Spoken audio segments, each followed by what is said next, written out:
Hello, this is Chris Young, and welcome to episode 3 of Contemplating Life. Obviously, this being only the third episode, I'm kind of new to this podcasting business. My concept for the podcast is a bit open-ended, but I'm starting to see a theme emerge. In the first episode, after I introduced myself, I talked about the negative and condescending aspects of being told that you're inspiring because of your disability, even when you haven't done anything extraordinary. Then I turned things around and talked about my belief that sometimes that's okay. Who am I to say what can and can't be inspiring? Today we sort of continue the pattern. Last week we talked about the evils of ableism, but in this installment I'm going to take a bit of an opposing and possibly controversial view that everything that gets labeled ableism isn't necessarily ableism. So my pattern seems to be that I present the party line, and then I talk about the areas where I disagree with the party line. I'm going to go off on a bit of an angry rant this time, but I want to say up front that I'm not normally an angry or a bitter person. It's just that I think people are implying that any negative statement about disability makes you ableist, and that just isn't true. I think it goes back to that old adage, when you're a hammer, everything looks like a nail. We see this kind of thing in other isms. Not everyone who criticizes a black person is a racist. Not everyone who criticizes a woman is sexist. Not everyone who criticizes Israel is anti-Semitic. In their genuinely appropriate crusade to stamp out the horrors of ableism, I'm concerned that some disability advocates go so far as to suggest there's absolutely nothing wrong with having a disability. I suppose this kind of boils down to nitpicking over the meaning of the word wrong. Obviously, I agree that disabled people deserve all the same rights and opportunities that able people enjoy. I also believe that whenever possible, reasonable accommodations are necessary to empower people to achieve their potential. By the way, when I talk about reasonable accommodations, I'm not one of those disabled people who thinks the world owes them something because they have a disability. On the contrary, I recognize it takes more than my fair share of the world's resources just to keep me alive, functioning, and able to contribute to the common good. That recognition manifests itself to motivate me to be as productive as I can be. I strongly believe in the idea of pay it forward. Now, there are those out there who say that I'm suffering from internalized ableism, or what I call self-ableism. They will claim I bought into the narrative that somehow I'm an inferior person, and I feel a need to justify my continued existence. I wholeheartedly agree disability doesn't make us worthless, or helpless, or hopeless, or undeserving of the things that people routinely enjoy. But let's get real, people. Having a disability isn't easy. It's an extraordinary, difficult, and often physically and emotionally painful set of circumstances that has the potential to break your will and to drive you into depressed self-pity and bitterness and anger. It takes massive amounts of self-esteem, external support, and occasional good luck to survive a severe disability. And religious beliefs can be a useful asset in this ongoing struggle. When I hear disability advocates say something to the effect that disability is no big deal, it's just a different way of being, and all we need is our rights recognized, some reasonable accommodations to allow us to be productive, and an improved attitude on the part of the general public, I want to cry bullshit. This is no fucking fun.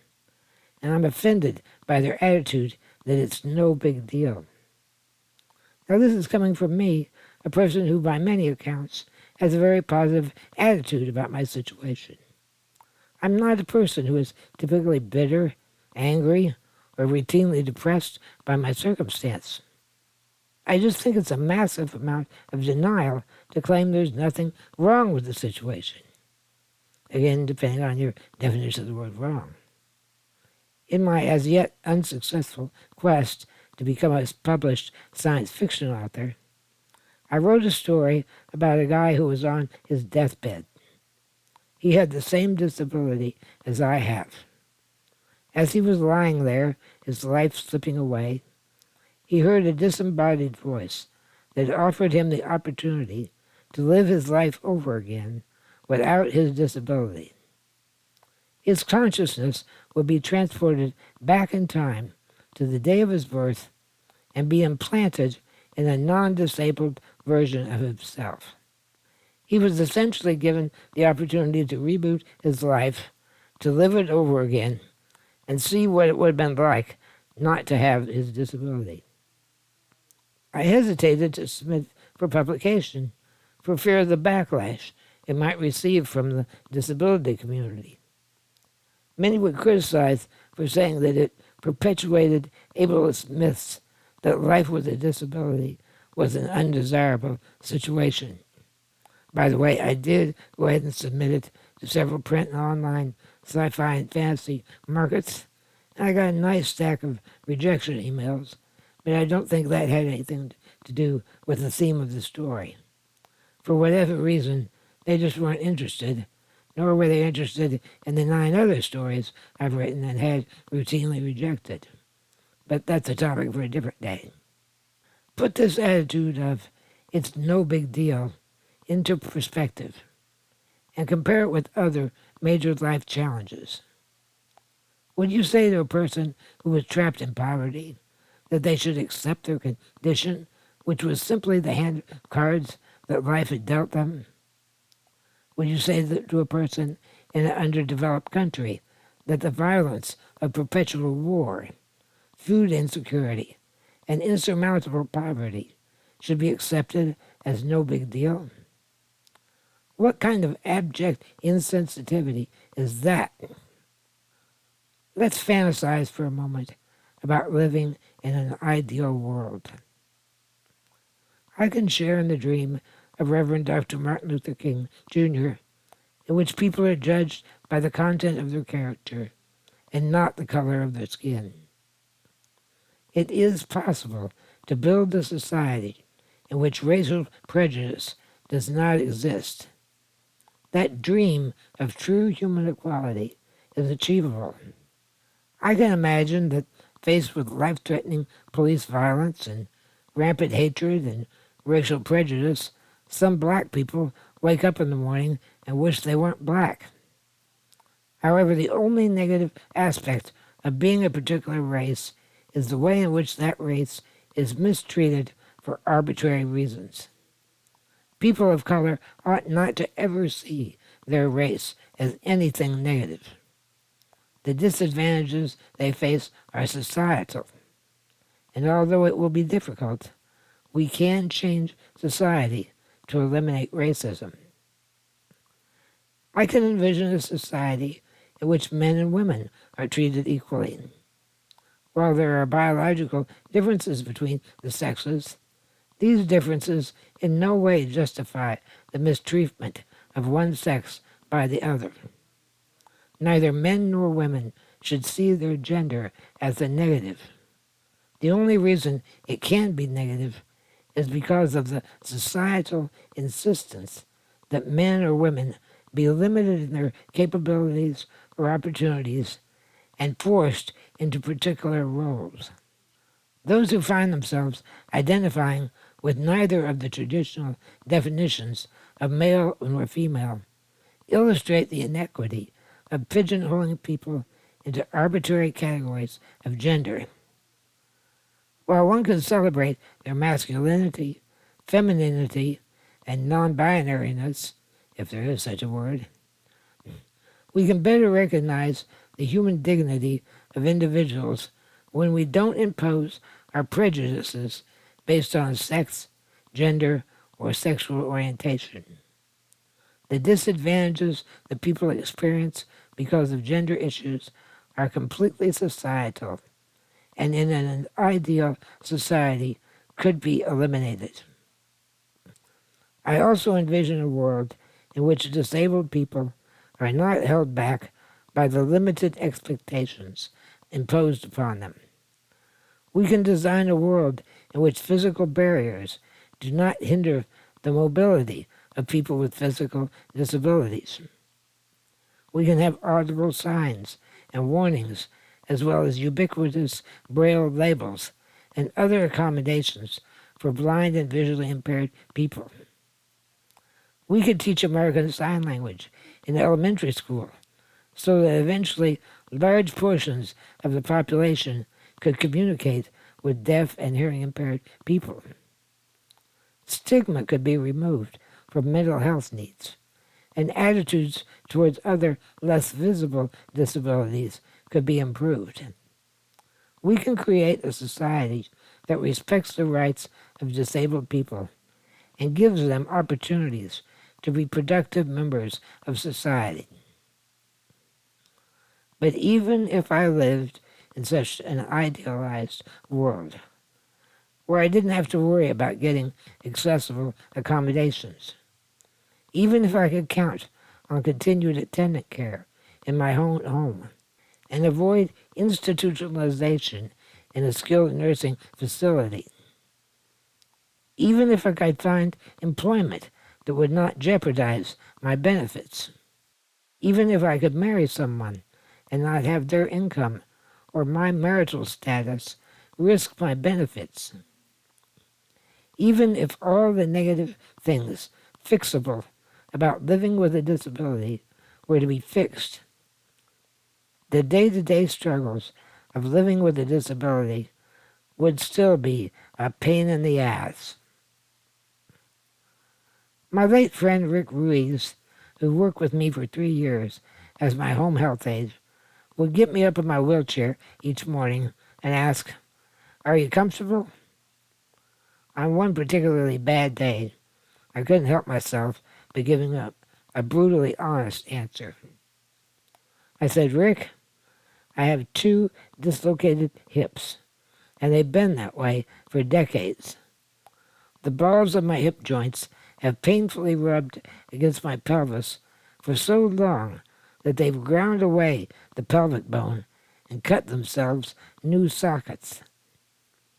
I have such severe scoliosis that there are 2 90-degree bends in my spine. I'm tightly strapped into a back brace, which is essentially a plastic body cast, and without it, I can't fill my lungs to breathe. Early in the day, the brace digs into my thighs. By late in the day, it slips upwards and digs into my armpits. I have no use of my arms or legs. I can barely drive my power wheelchair. Now, had I been given this speech today and not years ago, I would have added that I have a trach, a G-tube, and a suprapubic catheter. Given all this, the answer is no. I am in no way comfortable. But I'm okay. I'm okay. I asked him to change his daily question from "Are you comfortable?" to "Are you okay?" When he'd ask me, "Are you okay?" I would happily answer yes, every day. That's a good summary of how I see my entire life. Living with a severe and increasingly worse disability over 67 years is in no way comfortable. I don't seek sympathy or pity, and despite this rant, I'm not at all bitter or angry. But I'm okay. And being okay has allowed me to lead a reasonably happy and productive life. I still say that those who say having a disability is not a negative thing either haven't had a very severe disability or they're just plain delusional. And as comedian Dennis Miller used to say in his rant when he signed off his HBO series each week. Yeah, that's just my opinion. I could be wrong. In next week's episode of Contemplating Life, we'll take a deep dive into discussing how the words we use to describe disability shape our perception of disabled people. As always, I welcome your comments. If you find this podcast educational, entertaining, enlightening, or even inspiring, consider sponsoring me on Patreon for just $5 per month. You'll get early access to the podcast and any other benefits I might come up with down the road. It's not that I'm desperate for money, but a little extra income sure could help. And many thanks to my existing Patreon subscribers. I can't put into words what it means to me that you would invest in this project. Even if you can't provide financial support, please, please, please post links and share this podcast on social media so I can grow my audience. I'll see you next week as we continue contemplating life. Until then, fly safe. Okay, P.S. You're wondering why I sign off with the words fly safe each week. I first heard the phrase used as the sign-off message by YouTuber Scott Manley. He's an expert on the aerospace industry, and he posts frequent videos about what's going on in spaceflight news.